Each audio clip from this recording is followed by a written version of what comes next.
Okay. 3 సంవత్సరాల క్రితం హుజరాబాద్ ప్రాంతంలో గ్రామీణ ప్రాంతంలో ఉన్నటువంటి సమస్యలను వెలికితీసి ఈ ప్రాంత ప్రజలకు ఇతోధికమైనటువంటి చైతన్యవంతమైన స్ఫూర్తిని అందిస్తున్నటువంటి విలేకరు మిత్రులందరికీ ఆ రోజున ఇళ్ల స్థలాలు ఇవ్వడం జరిగినాయి.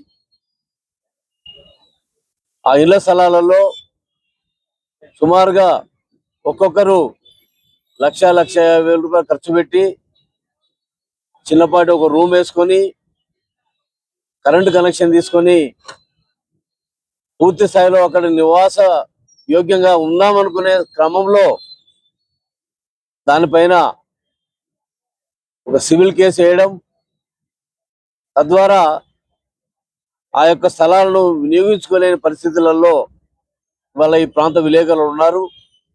ఇది సరైన విధానం కాదు. గతంలో నేను మంత్రిగా ఎమ్మెల్యేగా ఉన్నప్పుడు ఆ రోజున ఉన్న పేదలందరితో పాటుగా జర్నలిస్ట్ అందరూ కూడా పేదవాళ్ళే, వాళ్ళ కనీస వేతనాలు కూడా ఉండవు, గౌరవం కొరకు పనిచేస్తారు. అలాంటి ప్రజాసేవకులుగా ఉన్నటువంటి జర్నలిస్టులకు ఆ రోజు ఉన్న వాళ్ళందరినీ కూడా దృష్టిలో పెట్టుకొని ఆ రోజులో వారికి ఇళ్ల స్థలాలు ఇవ్వడం జరిగినాయి.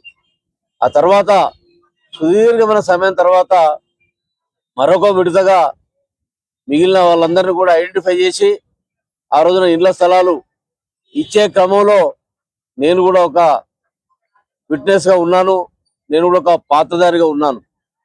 సంతోషపడ్డాను ఆ రోజున అందరికీ ఇళ్ల స్థలాలు ఇస్తా ఉంటే.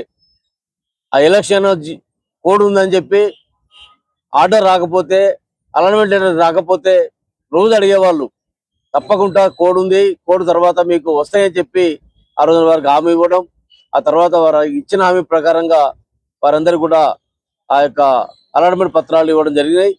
అలాంటి నివేశ స్థలాలను ఇచ్చిన వాటిని ఆపడం అనేది సరైన పద్ధతి కాదు. అయితే ఇవ్వాలి, లేకపోతే మౌనంగా ఉండాలి. కానీ ఒక సౌకర్యాన్ని ఒక ప్రభుత్వం ఇచ్చినప్పుడు తిరిగి దాన్ని ఆపడం అనేది సరైన విధానం కాదు.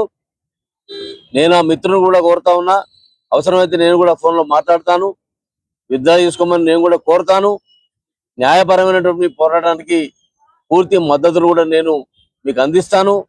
ఆ కేసు పూర్వపరాలు నాకు ఇవ్వండి, దాన్ని కూడా నేను చదివి నాకు తెలిసినటువంటి న్యాయ కోవిధుల ద్వారా కూడా ఇది కేసును శీఘ్రగతిగా దీనికి ఒక పరిష్కారం రావడానికి సరైనటువంటి ఏదైతే మార్గదర్శకం అవసరం ఉందో ఆ విషయంలో కూడా నేను కూడా చొరవ చూపెడతానని చెప్పి మీ అందరికి మనవి చేస్తా ఉన్నాను.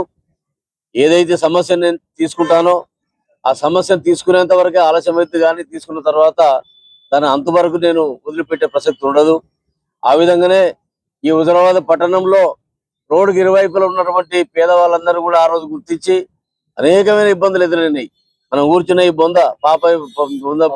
పాపరావు బొందలో కూడా సమస్య వచ్చింది. దీన్ని కూడా ఆ రోజున రక్షించుకోవడం జరిగింది. అదేవిధంగా ఇవాళ క్లబ్ ఉన్నటువంటి స్థలాన్ని కూడా ఆ రోజున ప్రజల కూడా రక్షించుకోవడం జరిగింది. ఇరుపక్కల వాళ్ళందరూ కూడా వందలాది మందికి వాళ్ళకి షెల్టర్ కట్టించే ఇవాళ వాళ్ళు ఒక ఆస్తుల్ని సంపాదించుకున్న వాళ్ళు అయినారు. కనుక ఎప్పుడు కూడా ప్రజాప్రతినిధులైన వాళ్ళు పనిచేయాలి, పేదవాళ్ళకు ఉపయోగపడాలి, వాళ్ళకు సౌకర్యాలు కల్పించాలి తప్ప ఇబ్బందులు కలిగించడం అనేది ఒక ప్రజాప్రతినిధుల యొక్క లక్ష్యం ఉండకూడదు. అలాంటి పద్ధతి సరైనది కాదు.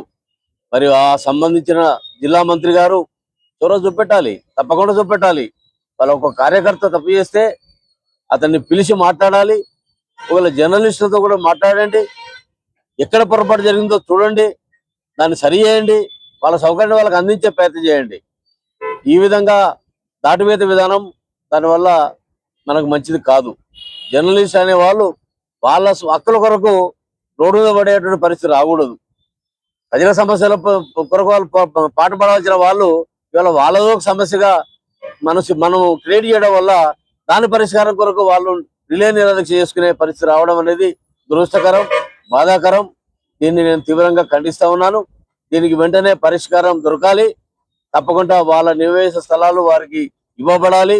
అందులో వాళ్ళు అవసరమైతే ప్రభుత్వం ఆర్థిక సహకారం అందించండి, అందులోనే ఇల్లు కట్టించే ప్రయత్నం చేయండి.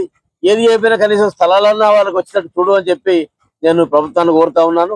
తప్పకుండా నా వంతు ప్రయత్నం, నా వంతు సంఘీభావం మీకు ఉంటుందని చెప్పి మిత్రులందరికీ కూడా నేను హామీ ఇస్తా ఉన్నాను. Thank you very much.